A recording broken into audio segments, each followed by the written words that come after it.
మనకి ఇది మనకి కింద ఏదైతే ఉందో ఇది ఇండక్షన్ బేస్ అండి. ఇది మనం ఏదైనా ఇందులో ఏదైనా కూడా ఇండక్షన్ బేస్ అండి. ఇది మనం ఇండక్షన్ స్టవ్ మీద మొత్తం కూడా వీటిని ఉపయోగించుకోవచ్చు. అలాగే నార్మల్ స్టవ్ మీద కూడా మనం ఉపయోగించుకోవచ్చు.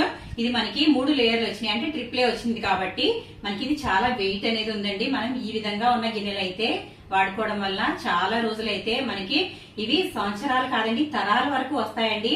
ఎందుకంటే ఈ రోజుల్లో అల్యూమినియం అయితే వాడకూడదు. అల్యూమినియం వాడటం వల్ల చాలా మంది అనారోగ్య సమస్యలు అయితే ఎదుర్కొంటున్నారు. కాబట్టి అల్యూమినియం అయితే వాడుకోకూడదు.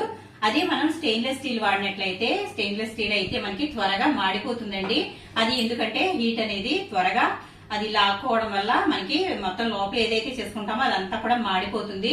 అదే మనం ఈ విధంగా ఉన్న ట్రిపుల్ ఏ గిన్నెలు అయితే వాడుకున్నట్లయితే గనక మనకి ఇది ఏ మాత్రం మాడదండి. ఏదైనా సరే పర్ఫెక్ట్ గా ఉంటుంది. అలాగే నేనైతే ఆల్రెడీ ఒక